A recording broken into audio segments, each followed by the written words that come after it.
Le clairon.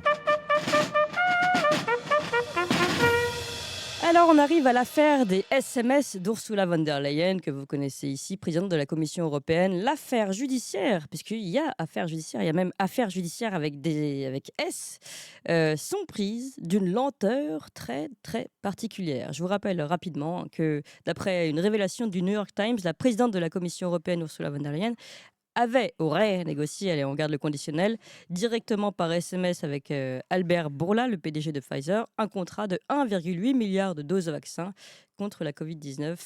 Et tout ça, évidemment, puisque c'est par SMS, en dehors de tout cadre légal. Le New York Times, donc, a saisi la Cour de justice de l'Union européenne sur cette affaire en février 2023.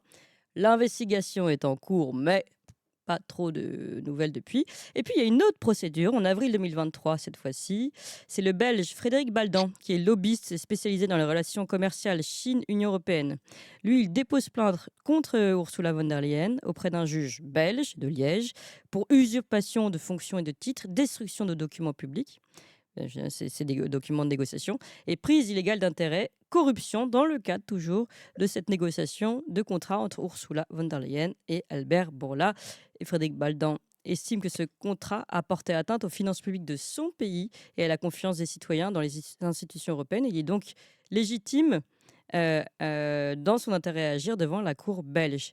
Alors, depuis sa plainte, des associations, des partis politiques et des citoyens européens et même des pays se sont joints à la plainte de Frédéric Baldan, dont les Patriotes de Florian Philippot, que nous sommes très heureux de recevoir aujourd'hui. Bonjour Florian Philippot. Bonjour. Et merci beaucoup d'être avec nous ce matin. Je rappelle donc président fondateur des Patriotes. Et puis, vous avez votre liste que vous portez pour les européennes. Justement, on va en parler un petit peu plus tard de ces européennes et de ce sujet qui reste dans l'omerta totale des élections à venir. Alors là, revenons d'abord sur cette audience qui avait lieu samedi dernier ou vendredi, j'ai un doute soudain. Vendredi, oui, Vendredi, voilà, 17 mai. vous allez me préciser. Justement, vous y étiez avec une déception, puisque finalement, l'audience pouvait faire avancer les choses et décider notamment qui serait compétent entre le parquet européen et le juge d'instruction belge. Et puis finalement, l'audience a été de nouveau reportée. Mais est-ce que vous pouvez nous raconter un petit peu ce que vous avez vécu sur place? Oui, alors moi, je n'ai pas du tout vécu de déception. Je vais vous dire pourquoi. Parce que j'ai vu arriver les avocats, l'armée d'avocats d'Ursula von der Leyen et de Pfizer face à nous. Et au départ, ils étaient très arrogants, très sûrs d'eux. Et ça se sentait, enfin, ça se voyait même dans leur ton.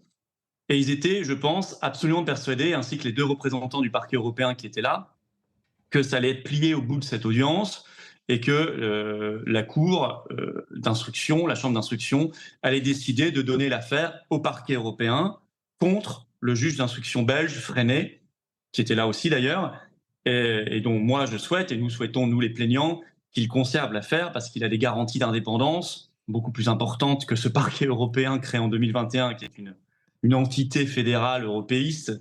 Mm. Et par ailleurs, c'est un excellent juge. Hein. C'est un juge qui, en Belgique, c'est une sorte de Van Ruymbeck, qui nous a quittés il n'y a pas longtemps d'ailleurs, qui a fait tomber beaucoup de politiciens, qui en a mis beaucoup en prison pour corruption. Donc il est très spécialisé là-dedans et on sait qu'il est très libre. Et en fait, on est sorti de là, je peux vous dire, on voyait la tête des avocats d'Ursula von der Leyen et de Pfizer, c'était plus la même qu'en arrivant, quoi. Et ils sont d'ailleurs vite faufilés en partant, parce que effectivement, il y a une nouvelle audience qui est prévue le 6 décembre à Saint-Nicolas. Mais nous, partie civile, on doit remettre nos arguments, nos conclusions avant le 15 juillet, les mises en cause avant le 15 septembre. Donc, si vous voulez, la procédure, pendant ce temps-là, elle avance. Et la présidente du tribunal a bien dit au juge d'instruction belge qui était à côté de lui, d'ici là, sentez-vous libre de mener votre instruction, évidemment, dans toute l'amplitude et l'ampleur que vous souhaitez. Et donc, en réalité, c'est pas 6 mois du tout de perdu. C'est 6 mois qui vont être utiles. Et personne n'imagine que dans une affaire aussi importante qui concerne 35 milliards d'euros, des complexités de décision, de prise de décision, tout va être réglé en 2 heures en une séance de justice. C'est Non, mais bien impossible. sûr, bien On sûr. sait bien que ça va être un procès long, c'est un procès compliqué, qu'il y aura des armées d'avocats. Mais moi, j'étais quand même assez heureux de voir ce qui s'est passé.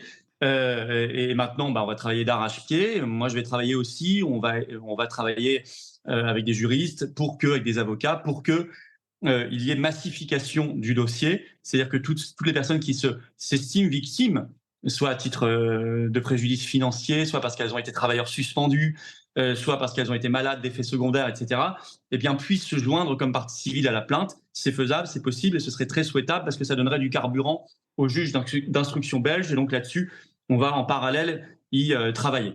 D'accord, bah, ça c'est quand même très intéressant. Je pense que c'est quand même pas mal d'associations, notamment de soignants suspendus, donc ça peut vraiment apporter en effet de l'eau au moulin, à ce juge d'instruction. Concernant la légitimité à agir du juge belge, est-ce que c'est quelque chose qui avait été remis en question pendant cette audience, ou comment, peuvent-ils, justifier le fait de reporter, d'éventuellement, reporter, l'affaire au parquet européen? Ah oui, c'est la clé de l'affaire. C'est la clé de l'affaire. C'est la clé de l'affaire parce que le parquet européen veut récupérer le dossier. euh, et en fait, il a été créé pour ça. Il faut savoir que le parquet européen, c'est quelque chose d'extrêmement récent. Ça n'a même pas 3 ans. Et normalement, c'est compétent quand il y a un préjudice sur le budget de l'Union européenne. Mmh.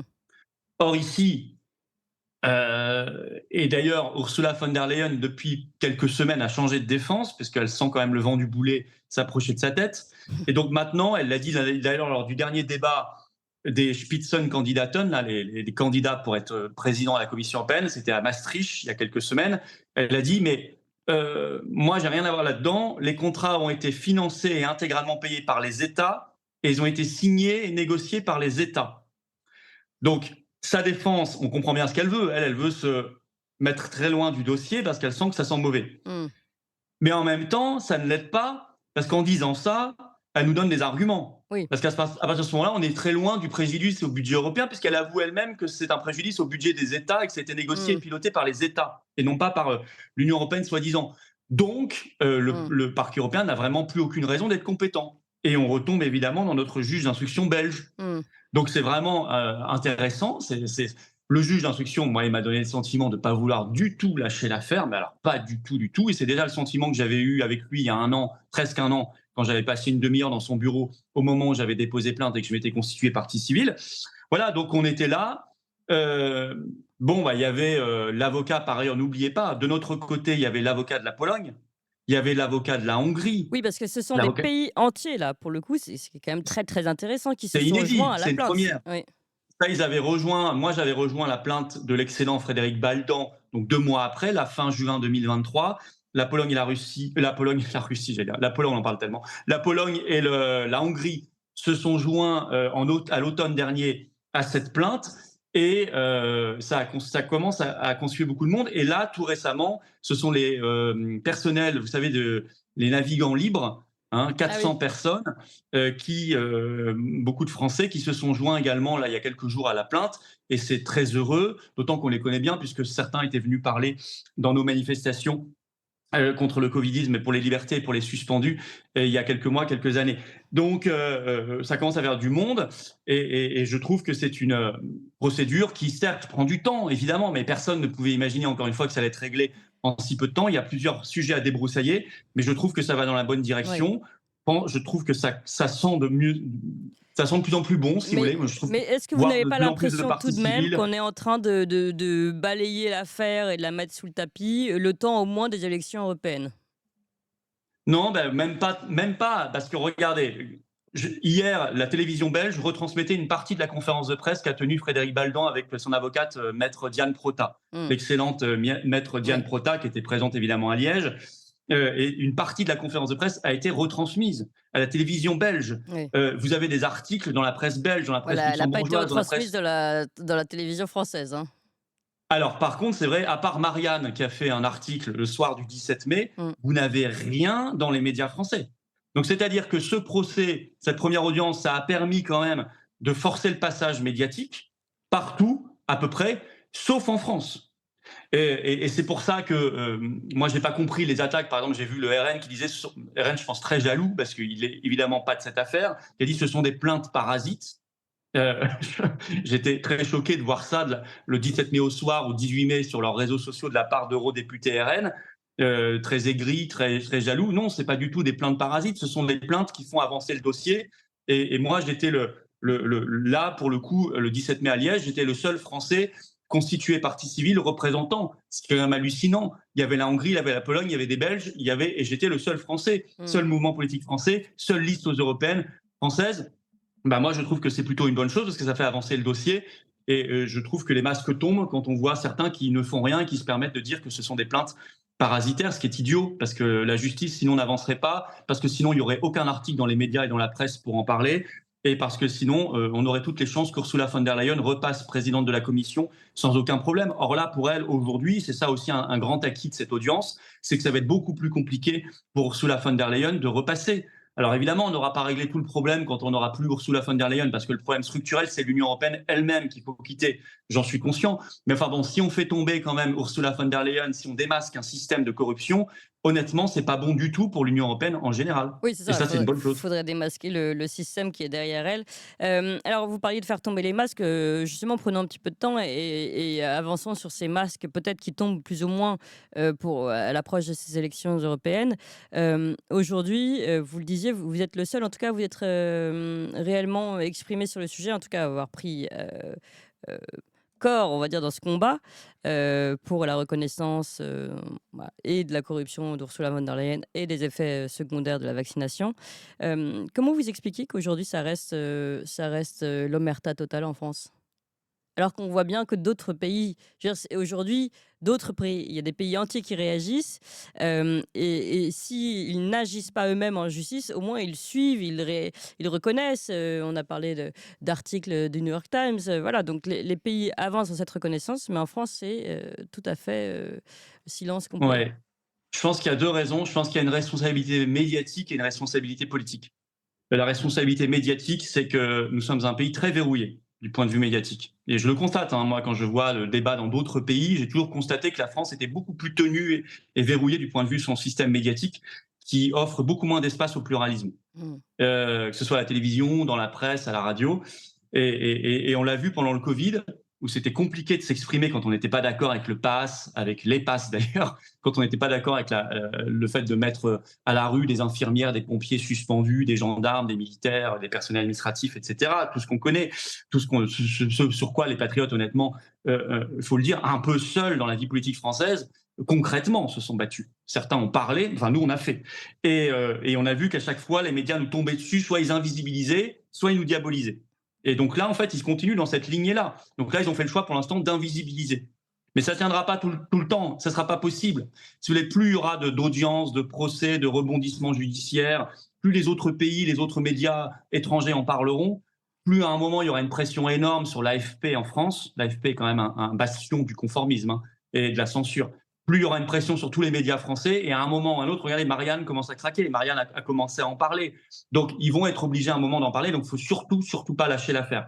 Et deuxièmement, responsabilité politique, parce qu'en France, ce qui est dit d'opposition, c'est-à-dire tout ce qu'on voit au Parlement, hein, essentiellement, n'a pas fait son boulot et ne fait pas son boulot. Voilà. Je suis désolé. En ce moment même, vous avez des commissions d'enquête Covid formidables aux États-Unis, au Congrès américain, parce qu'il y a une opposition qui fait son boulot, qui convoque des gens, qui leur demande des comptes, qui lance des perquisitions, qui saisit la justice, etc.